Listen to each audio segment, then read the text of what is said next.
Hello student, चलिए आज की क्लास में हम डिस्कस करते हैं एमसीक्यूज क्लास 12 सब्जेक्ट इंग्लिश और सप्लीमेंट्री रीडर बुक विस्टास। और विस्टास से आपका फर्स्ट लेसन है द थर्ड लेवल, जिसके राइटर हैं जैक फिने, JAC के जैक, FINNEY, जैक फिने। एमसीक्यूज हम करें उससे पहले थोड़ा सा स्टोरी का हम ब्रीफ में जान लेते हैं। स्टोरी क्या है? There are three main characters in the story. First one is Charlie, CHARLEY, Charlie, 31 years old, 31 साल के हैं, ऑफिस गोवर हैं, ऑफिस जाने वाले वो व्यक्ति हैं। Louisa, LOUISA, Louisa, Charlie's wife, Charlie के पत्नी का नाम लुइसा है। Then Sam, Sam is a psychiatrist, मनोवैज्ञानिक है, और ये जो सैम है ये चार्ली का फ्रेंड है। सैम के साथ, चार्ली के साथ अगर बात करें, जो चार्ली हमारी स्टोरी का मेन कैरेक्टर है, चार्ली के साथ बड़ी अजीबोगरीब घटना हो जाती है कि वो कई बार अपना रास्ता भूल जाते हैं, भटक जाते हैं। उन्होंने ऐसे ही 2 इंसिडेंट्स इस स्टोरी के अंदर बतलाए हैं कि once he got into a tunnel 1 mile long और माइल्स लॉन्ग, मीलों लंबी एक टनल थी, सुरंग थी। एक दिन उसमें वो घुस जाते हैं and he came out in the lobby of Roosevelt hotel, और फिर वो रूजवेल्ट होटल की लॉबी में आकर निकलते हैं। सेकंड इंसिडेंट उनके साथ हुआ कि एक बार जब वो इसी तरीके से रास्ता भटक गए, so he came up in an office building that was 3 blocks away. तो वो एक ऑफिस बिल्डिंग में आकर, दूसरे मौके पर रास्ता भटके तो एक ऑफिस बिल्डिंग में आकर निकलते हैं, और ये जो है 3 ब्लॉक दूर थी, 3 खंड दूर ये बिल्डिंग थी। इसी तरीके से एक दिन क्या हुआ, one day he worked very late in the office, he was too late and he was in a hurry to reach home as early as possible. वो जल्दबाजी में थे, ऑफिस में बड़ी देर तक उन्होंने काम किया था। तो उन्होंने डिसाइड किया कि मैं ग्रैंड सेंट्रल स्टेशन पे जाऊंगा और जहां से सब अर्बन ट्रेन्स चलती हैं उन ट्रेन्स को मैं पकड़ूंगा, क्योंकि वो बस से बहुत ज्यादा फास्टर हुआ करती थी। तो वो फर्स्ट लेवल पे जाते हैं, सेकंड लेवल पे जाते हैं। सभी को पता था, रेलवे के भी रिकॉर्ड्स में मेंशन था that there were 2 levels at the Grand Central Station, New York USA में ग्रैंड सेंट्रल स्टेशन पे 2 ही लेवल्स हैं, ये सबको पता था। तो अब जो चार्ली हैं वो जैसे फर्स्ट लेवल और सेकंड लेवल पर पहुंचने के बाद में कुछ और सीढ़ियां नीचे उतरते हैं, he went downstairs, और फिर उनको एक कॉरिडोर जो है नजर आता है। he got lost in the corridor, वो इस कॉरिडोर के अंदर खो जाते हैं। जब वो खोते हैं, उससे पहले जब फर्स्ट लेवल और सेकंड लेवल की जब बात करते हैं, तो वहां सेकंड लेवल, क्योंकि ये तो फर्स्ट और सेकंड लेवल तो रिकॉर्ड्स में भी हैं, तो सेकंड लेवल की अगर हम बात करते हैं तो वहां पर जब ये वहां घुसे थे तो he saw a dozen people, दर्जनों उसने व्यक्ति देखे थे,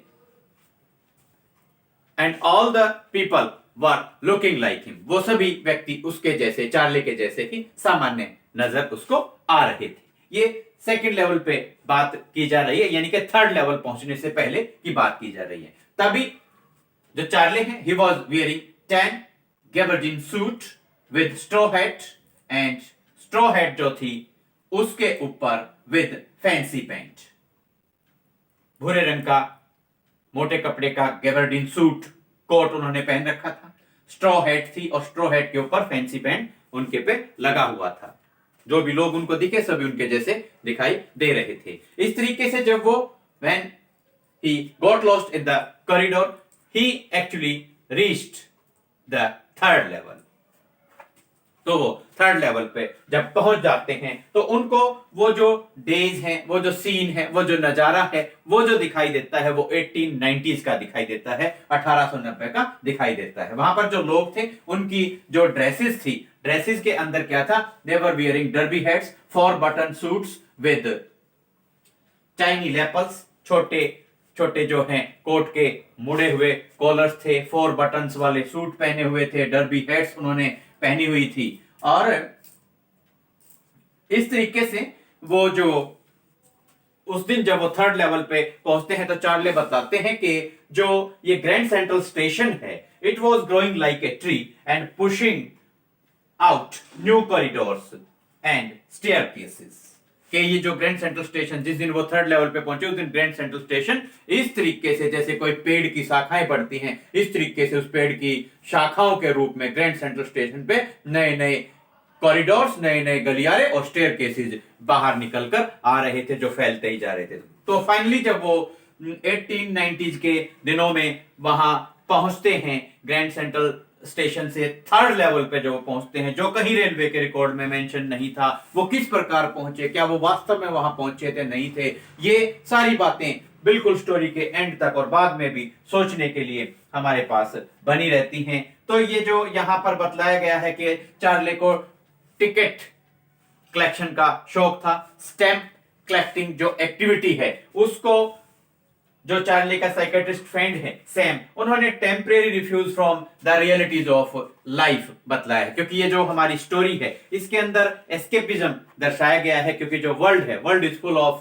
sorrows, miseries, you can say fears, threats and insecurity, ये सारी चीजें हैं। तो इनसे हर कोई आदमी एस्केप करना चाहता है, बच के निकल जाना चाहता है। और जो चार्ली का थर्ड लेवल पे पहुंचना है, इसको भी उनके फ्रेंड सैम ने एस्केपिज्म का नाम दिया है कि आप यहां इस वर्ल्ड की रियलिटी से दूर जाकर आप जो है आपने एस्केपिज्म का सहारा लिया, यहां से भागने का सहारा लिया, और फिर आप अपनी इमेजिनेशन में थर्ड लेवल पे पहुंचे हो। It's not a kind of reality, ये रियलिटी नहीं है, ऐसा सैम ने कहा था। अब वहां पर जो थर्ड लेवल है, वहां पर जो चार्ले हैं उन्होंने डिसाइड किया, he decided to buy 2 tickets, one for himself and the another for his wife Louisa.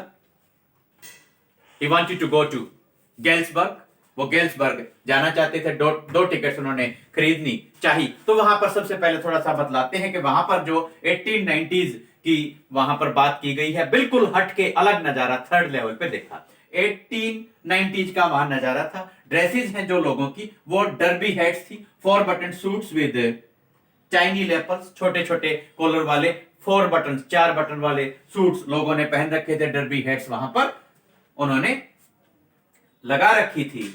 और इसी के साथ में थोड़ा सा कुछ और बातें आपको बतलाते हैं। वहां पर जो लोग हैं उनके बियर्ड्स थे, साइड वेस्कर्स थे, बियर्ड्स दाढ़ियां थी, साइड वेस्कर्स, साइड में गलमुच्छे थे, एंड मस्टेसिस और मूछे थी, जैसा कि 1894 के ईयर में या 1890s में रखी जाती थी। जो पर्टिकुलर ईयर यहां मेंशन किया गया है वो 1894 दर्शाया गया है। अब न्यूज़पेपर जो उन्होंने वहां पर देखा, न्यूज़पेपर के ऊपर जो डेट थी वो थी जून 11 1894, 11 जून 1894 न्यूज़पेपर के ऊपर डेट मेंशन की गई थी। वहां पर जो स्पीटन्स थे, थूकदान थे, they were made of brass spittoons, brass के बने हुए थूकदान थे। Different world of gas lights था, ओपन फ्लेम जो गैस लाइट्स थी वो उन्होंने देखी। अब उन्होंने जो टिकट क्लर्क हैं उनसे टिकट्स खरीदनी चाहिए गेल्सबर्ग के लिए। तो जो टिकट क्लर्क हैं उन्होंने जब चार्ले के हाथ में न्यू बिल्स देखे,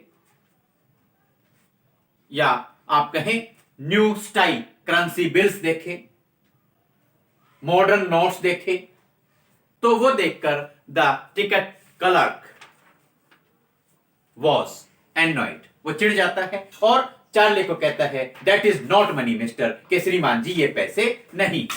और उसने चार्ले को थ्रेटन भी किया, डराया भी, that he was going to call the police, कि वो पुलिस को बुलाने वाला था। अब चार्ले ने जो टिकट क्लर्क के ड्रॉर में देखा, he saw there old bills, old style bills, old currency notes, उसने वहां पर वो देखे, and they were half as big as the money he had with him, जो पैसे, क्योंकि नए स्टाइल के करेंसी नोट्स चार्ले के हाथ में थे। उन्होंने जब टिकट क्लर्क के ड्रॉर में दराज में देखा तो वहां पर ओल्ड स्टाइल करेंसी बिल्स थे, और वो चार्ले के जो नए स्टाइल के करेंसी नोट्स थे उनसे आकार में आधे थे। अब चार्ले ने क्योंकि डिसाइड किया, अब वो बैंक वहां से निकल के आ जाता है और वहां फिर वो अपने बैंक जाता है और वहां वो $300 के जो न्यू स्टाइल बिल्स थे, न्यू स्टाइल करेंसी नोट्स थे, वो विड्रॉ करता है और जहां नोट्स को एक्सचेंज किया जाता है वहां पर वो उनको एक्सचेंज करता है और एक्सचेंज में बदले में उसको 200 ओल्ड स्टाइल करेंसी नोट्स या ओल्ड स्टाइल बिल्स उसको मिलते हैं। यानी कि नए जमाने के $300 के बदले में, नोट्स के बदले में उसको $200 या 200 नोट्स मिलते हैं। अब वो यहां पर ये करके ये सारी बातें जो हैं अपने फ्रेंड सैम को बतलाता है और वो ट्राई करता है दोबारा से कि थर्ड लेवल पे जाए और फिर वो गेल्सबर्ग जाकर आए, घूम कर आए। तो उसका जो फ्रेंड है, सैम है, जो साइकेट्रिस्ट है, वो उसको बताता है कि ये कुछ नहीं है, ये तो भाई एक तो पहली तो बात ये है कि ये आपके लिए एस्केपिज्म है और दूसरा ये वेकिंग ड्रीम विश फुलफिलमेंट है। जो खुली आंखों से, जागती आंखों से आपने सपना देखा है उस सपने का पूरा हो जाना है।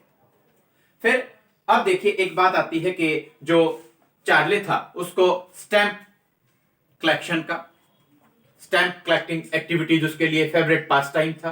तो एक दिन जब वो अपने ग्रैंडफादर का भी जो स्टैंप कलेक्शन था उसको देख रहा था, उनके ग्रैंडफादर के स्टैंप कलेक्शन के अंदर भी बहुत सारे फर्स्ट डे कवर्स उसको मिले थे। तो ऐसी तरीके से उसको एक दिन एक फर्स्ट डे कवर मिलता है। फर्स्ट डे कवर क्या होता है? जब कोई, जैसे पोस्ट ऑफिस है, ये जो डाक विभाग है, ये डिपार्टमेंट है, जब कोई नई स्टैंप को इश्यू करते हैं तो सपोज आपने नई स्टैंप आज इश्यू हुई है, आपने उस स्टैंप को परचेज कर लिया, फिर आप क्या करते हैं, आप एक एनवलप लेते हैं, एनवलप के अंदर आप एक ब्लैंक पेपर डालते हैं और इस स्टैंप को उस एनवलप के ऊपर आप पेस्ट कर देते हैं, इसको चिपका देते हैं, फिक्स कर देते हैं और फिर वो जो लेटर है, वो जो एनवलप है, वो आप अपने एड्रेस पे आप खुद को ही पोस्ट कर देते हैं। तो वो जो लेटर जब आपके पास आएगा उसके ऊपर, उस स्टैंप के ऊपर जो फर्स्ट डे इश्यू हुई थी उसके ऊपर वो पोस्ट ऑफिस की स्टैंप होगी,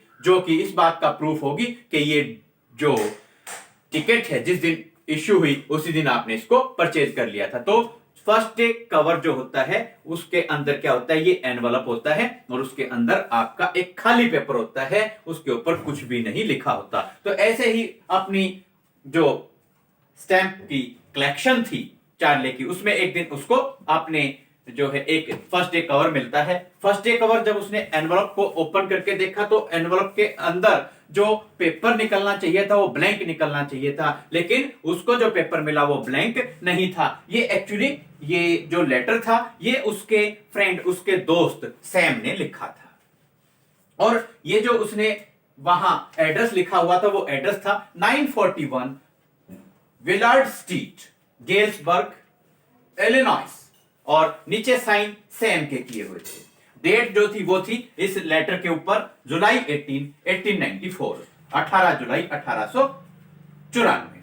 अब जो सैम है वो बतलाता है, यानी कि लेटर के अंदर लिखा हुआ था कि भाई ये ट्रूथ है, रियलिटी है, थर्ड लेवल एग्जिस्ट करता है, सच्चाई में है और आप और Louisa, Charlie, you and your wife Louisa should come here, आपको यहां आ जाना चाहिए। और सैम ने उस लेटर के अंदर लिखा हुआ था that he had been there for 2 weeks, वो वहां 2 सप्ताह से रह रहा था। वहां पर कोई जो है someone was playing piano at Delhi's, DALY apostrophe S, someone was playing piano at Delhi's और he was also invited to have lemonade, जो नींबू का रस है वो पीने के लिए सैम को किसी ने इनवाइट किया हुआ था और they all were singing in front of the porch।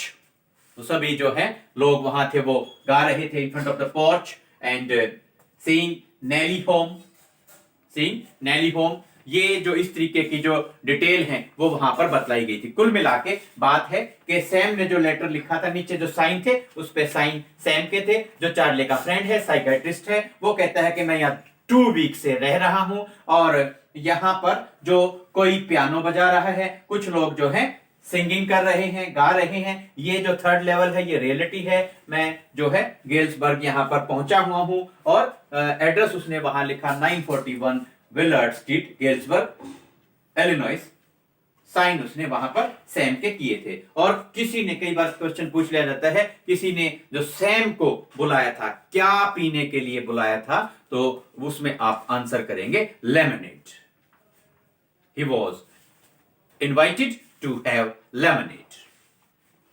इस तरीके से ये डिटेल है। तो कुल मिलाकर जो स्टोरी से निचोड़ निकल कर आता है वो हम ये बात सोचते ही रहते हैं कि जो चार्ले है क्या वो वास्तव में रियलिटी में थर्ड लेवल पर आया था, या ये उसका वैकिंग ड्रीम विश फुलफिलमेंट था, या उसका एस्केपिज्म था, या वैकिंग ड्रीम विश फुलफिलमेंट था, जागती आंखों से सपना पूरा होने वाली बात थी, ये रियलिटी थी, या इमेजिनेशन था, या a blend of reality with fantasy था, ये क्या था, ये हम सोचते रहते हैं। अगर हम खुलकर ये कह दें कि चार्ले का एस्केपिज्म भी था, तो फर्स्ट डे कवर में सैम का लेटर उसे कहां से मिला, जिसके ऊपर जुलाई 1894 की डेट डली हुई थी, ये किस तरीके से पॉसिबल था। तो हम जो है इस स्टोरी के बारे में सोचते रहते हैं। हम जब सोचें तो चलिए ये पॉइंट्स हमने आपको बतलाए, इनको आपने लर्न करना है और हम एमसीक्यूज पर अब ध्यान देते हैं। First question, what did Charlie find in his stamp collection.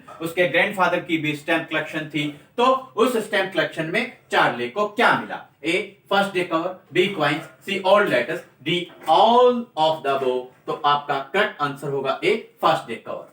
What was the strange things at the third level. सबसे स्ट्रेंज थिंग आप कहेंगे यहां, most strange thing at the third level. Third level पे सबसे स्ट्रेंज, सबसे अजीबोगरीब चीज उसने चार्ले ने क्या देखी। A coins, B old letters, C old people, D the corridor that led him into the past. वो the corridor that led him into the past, वो गलियारा सबसे स्ट्रेंज था, अजीबोगरीब था, जो उसको पास्ट में, भूतकाल में लेकर गया था। What is first day cover? First day cover क्या होता है। A gift, B car, C a new stamp gets that postmark and date, and D none। तो आपका करेक्ट आंसर होगा C a new stamp that gets the postmark and date।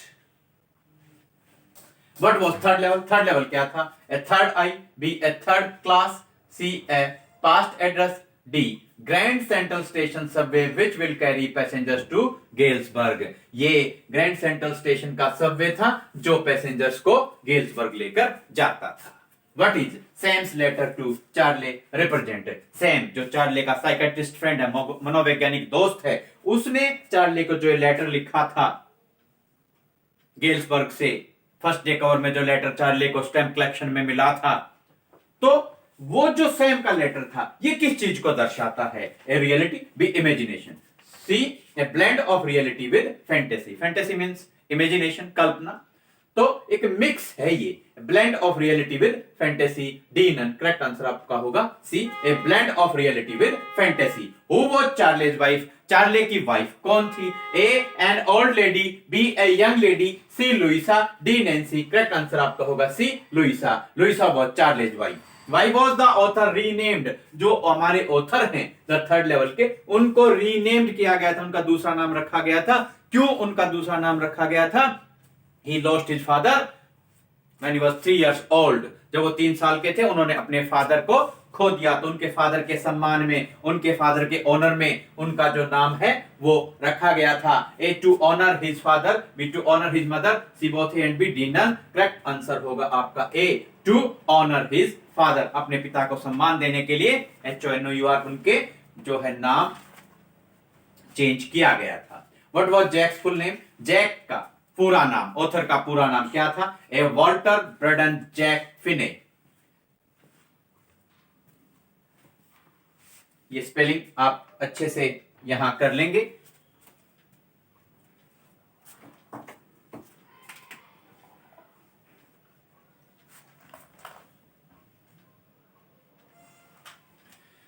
Walter Braden Jack Finney, FINNEY, FINNEY, Walter Braden Jack Finney, FINNEY। ये choice है। B George Jack Finney, C John Jack Finney, D Finney. तो आपका correct answer जो होगा वो ए है, Walter Braden Jack Finney. ये Jack का पूरा नाम था, ऑथर का पूरा नाम था Walter Braden Jack Finney. Finney FINNEY।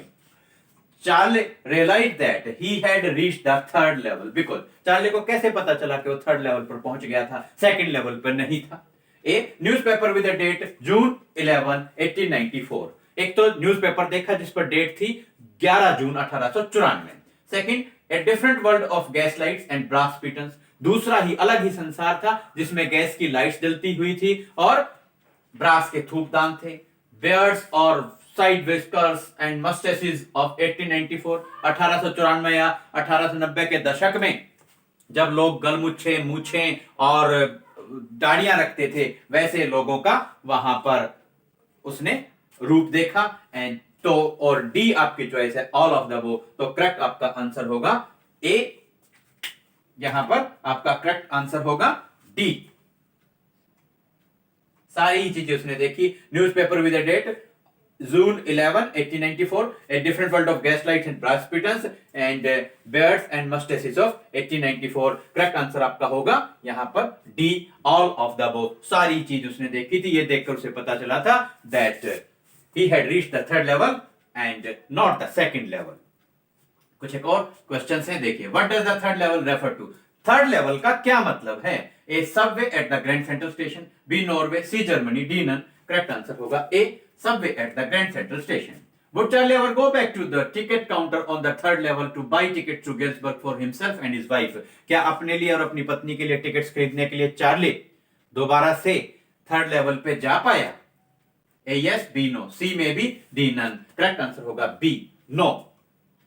वो दोबारा थर्ड लेवल पे नहीं जा पाया। Do you see an intersection of time and place in the story? क्या आपने टाइम और प्लेस का इंटरसेक्शन यहां इस स्टोरी में, इस कहानी में देखा है? तो correct answer A yes, B no, C maybe, D none. तो यहां आपका करेक्ट आंसर होगा ए यस। हाँ, हमने यहां पर intersection of time and place story में देखा है और इस intersection of time and place से ही इस स्टोरी के अंदर इंटरेस्ट क्रिएट ऑथर ने किया है। Who did Charlie tell about his having been on the third level of the Grand Central Station? Charlie ने किसको ये बात बतलाई कि वो थर्ड लेवल पे होकर आया है, थर्ड लेवल पे वो पहुंच गया था, ग्रैंड सेंट्रल स्टेशन के थर्ड लेवल पे वो पहुंचा था? ये बात उसने किसको बताई? His brother, B his uncle, C his friend Sam, D all of the above. Correct answer होगा C, his friend Sam. Do you think that the third level was a medium of escape for Charlie? क्या आप सोचते हो कि जो third level है वो Charlie के लिए मीडियम ऑफ एस्केप था, इस संसार से कहीं दूर भाग जाने का एक माध्यम मात्र था, एक साधन था? Correct answer A yes, B no, C maybe, D none. तो करेक्ट आंसर आपका होगा ए यस। हाँ, ये उसके लिए मीडियम ऑफ एस्केप था। What did Charlie's friend say about his stamp collecting activity?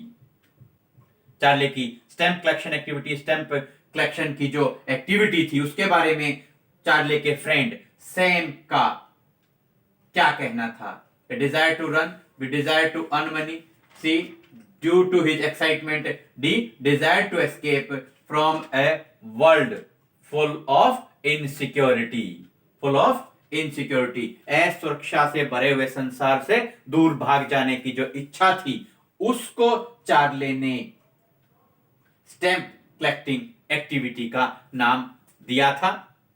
Sam ने कहा था कि चार्ली को कहा था, सैम ने चार्ली को कहा था कि ये जो आपकी स्टैम्प कलेक्टिंग एक्टिविटी है ये एक आपकी डिजायर है to escape from a world full of insecurity, कि असुरक्षा से भरे हुए संसार से भागने का एक साधन है, एक माध्यम है आपके लिए। आपकी ये जो स्टैम्प कलेक्टिंग एक्टिविटी है, आप इसमें उलझे रहते हो, ये आपके लिए एस्केपिज्म का, वर्ल्ड से दूर चले जाने का एक माध्यम है, साधन है। करेक्ट आंसर होगा D, desire to escape from a world full of insecurity. What is the age of Charlie? Charlie की क्या एज है? चार्ली की क्या उम्र है? A 35 years, B 31 years, C 17 years, D 50 years. Correct answer होगा B 31 years, B 31 years, 31 साल का है चार्ली।